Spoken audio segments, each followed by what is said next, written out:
Cher ami astronome, bonjour. Bienvenue sur la chaîne Fred l'astronome. Je suis Frédéric Bertoni et j'espère que vous allez bien.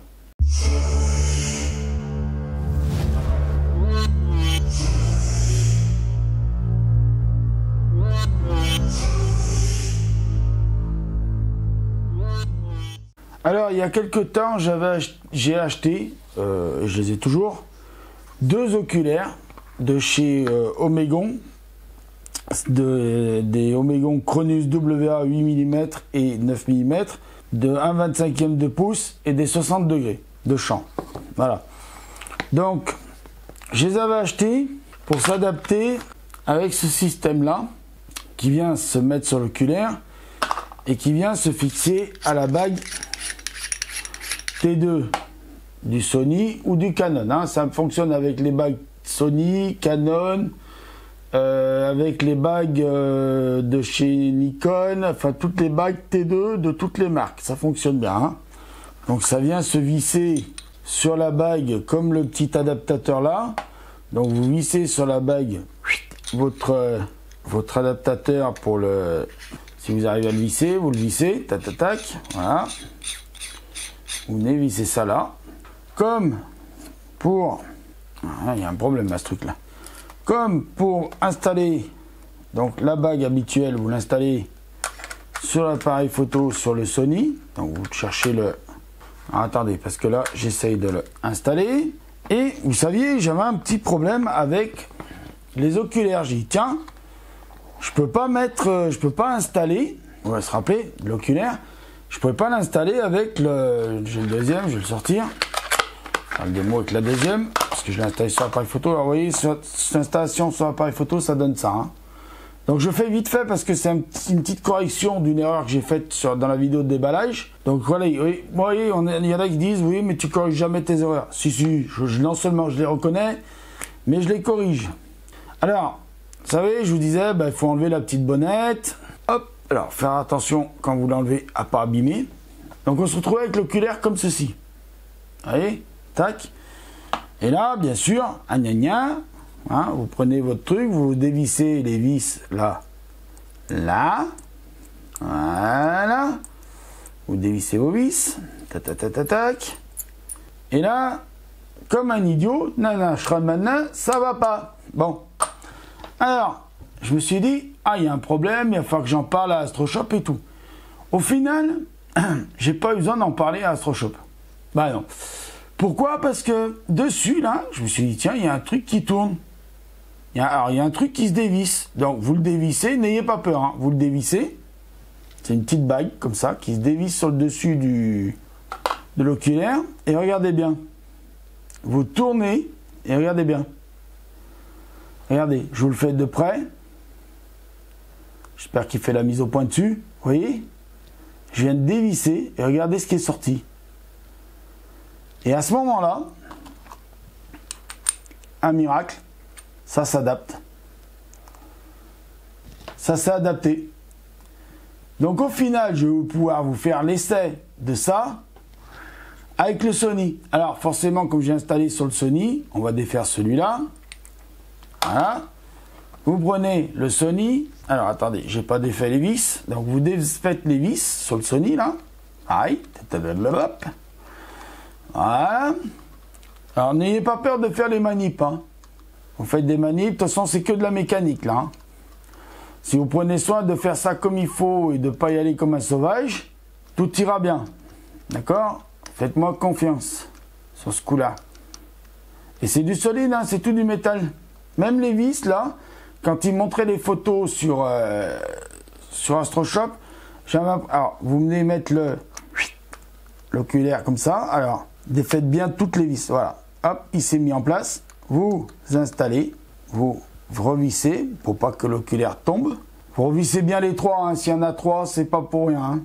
Et voilà, et après vous mettez dans le porte-oculaire, et là vous allumez l'appareil photo, et vous pouvez faire des photos planétaires avec un Cronus WA 8 mm 60 degrés de champ de chez Omegon, ou avec le 9 mm qui est dans sa boîte encore. Bon, je vous le sors pas, il est dans sa boîte. Voilà ce que ça donne, l'installation du système. Voilà. Et vous pouvez mettre ici un filtre, si vous avez besoin de mettre un filtre, ou vous pouvez aussi mettre une Barlow, si vous avez besoin de mettre une Barlow. Mes amis, tout simple, tout nickel, il n'y avait rien de compliqué. En fait, je vais pouvoir continuer à acheter ce type d'oculaire, parce qu'il y en a d'autres, hein. Il y a donc là, c'est le 9 et le 8 que j'ai. Je pense que j'ai regardé déjà en faisant des simulations avec Stellavizio. Voilà, c'est avec Stellavizio. Vous savez, il y a un simulateur de télescope. Vous rentrez vos données de télescope dedans et vous choisissez donc les oculaires que vous voulez tester et vous rentrez bien le champ aussi de votre oculaire. Hein. Si c'est un 60 mm, vous mettez 60 mm. D'accord? Donc, je vous remonte dans tout le sens contraire le démontage de l'oculaire et le remontage pour vous montrer que finalement la manipulation de tout ça c'est hyper simple. Donc après vous repliez votre oculaire.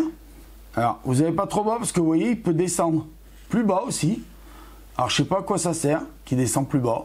C'est peut-être pour ceux qui sont porteurs de lunettes pour régler la dioptrique, je sais pas. On verra bien. Ça je me renseignerai là-dessus par contre et je vous en reparlerai dans une vidéo si j'ai des renseignements là-dessus. Donc vous remettez la petite bague dessus qui vient se visser. Alors c'est tout du métal. Hein. Je tiens à le préciser. C'est tout du métal. À part bon la petite bonnette là c'est du caoutchouc et puis les protections c'est du caoutchouc, du plastique. Donc la petite bonnette. Alors bien sûr comme je le fais éloigné de moi c'est un peu plus difficile à remettre. Mais vous voyez normalement si vous y prenez bien, bon là c'est un peu neuf donc ça a du mal à se remettre. Donc je pense que là les petites bonnettes là, enfin, j'appelle ça les petites bonnettes moi. Je sais plus comment on appelle ça déjà. Mais bon, je pense que ça vous pourrez en acheter d'autres parce qu'à force de démonter et de remonter. Alors moi j'ai une solution, quand vous n'arrivez pas à la remettre comme il faut, vous repliez la bonnette dessus comme ça là. Vous prenez le cache. Et vous la remettez avec le cache en appuyant, comme ça évite de mettre les doigts et de mettre du gras sur la lentille de l'oculaire qui est là. Et là, elle s'est remise en place. Là, voilà, d'accord. Ça, c'est des techniques que je vous donne. Après, il y en a qui vont vous dire, oh, c'est pas des bonnes techniques. Si, c'est des bonnes techniques, vous inquiétez pas. Voilà. Bon, là, un peu de mal à se remettre comme il faut. Mais voilà, c'est bon. Voilà. Il fallait juste lui donner un petit coup de main de ce côté-là. Voilà. Donc après, vous pensez bien à remettre les caches. Pour pas que ça se salisse trop. Mais si ça se salit, de toute façon, vous les nettoyez comme vous nettoyez vos lunettes. Hein, il y a des petits chiffons. Je vous le rappelle, hein, il y a des petits chiffons. D'accord? Voilà. Donc, je ne vais pas faire plus long là-dessus. J'ai corrigé mon erreur. Donc oui, il est possible de les utiliser. Alors cette erreur, personne ne me l'a fait remarquer. C'est juste moi qui me suis aperçu que j'avais fait une connerie. Je me suis dit, bah t'as dit une connerie. Alors comment je m'en suis aperçu? Bah en fait c'est en allant voir sur le site internet de AstroShop, là où j'ai acheté donc le matos. Et j'ai regardé des photos, donc des photos du produit là, des oculaires. Et en regardant les photos de la petite bague là, adaptatrice, que je me suis rendu compte bah, que oui, bah, effectivement, j'avais pas vu tout le procédé pour mettre en place donc le système. Voilà. Et donc, je vais pouvoir vous faire des vidéos comparatives entre le champ 60 degrés, 9 mm et 8 mm. Il faut que je regarde si j'ai bien les deux dans la valise, mais je crois que j'ai les deux dans la valise. Pour vous montrer la différence entre un champ de 52 mm et un champ de 62 mm, de 60 mm. Alors, pour ceux qui se poseraient la question, quand on descend, quand on monte, je veux dire, la deuxième partie de l'oculaire, est-ce que ça change le champ? Non, pas du tout. C'est le même champ. D'accord? Vous avez le même champ, que ça soit rétracté ou ça change rien du tout. D'accord? C'est le même, exactement le même champ. C'est 60 mm, que ça soit avec l'adaptateur ou pas, c'est toujours 60 mm. D'accord? Voilà. Alors, les prix, je les ai plus en tête. Je peux juste... Ah si, alors je peux à peu près vous dire le prix de celui-là. Ça, c'est à peu près 25 €.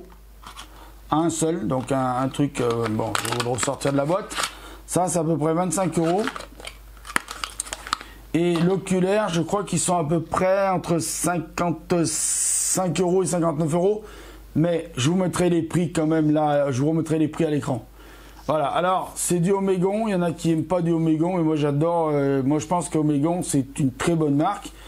J'avais déjà testé autre chose de chez Omegon, j'avais bien aimé, donc je me suis dit pourquoi pas racheter chez Omegon.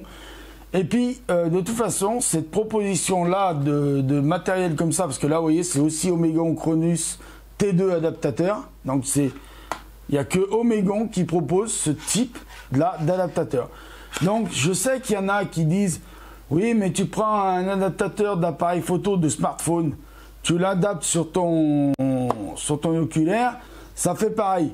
Oui, mais vous n'aurez jamais la qualité d'un capteur d'un appareil photo. Alors que ce soit Sony ou Canon ou Nikon ou n'importe quel autre appareil photo, si vous pouvez mettre une bague T2 comme celle-ci et fixer ça sur votre oculaire, vous aurez un meilleur capteur avec un appareil photo. Je ne parle pas que du Sony, je parle aussi du Canon, Nikon et autres appareils photo. Vous aurez toujours un meilleur capteur que si vous utilisez un téléphone portable. Les capteurs des téléphones portables, je vais juste finir là-dessus la vidéo.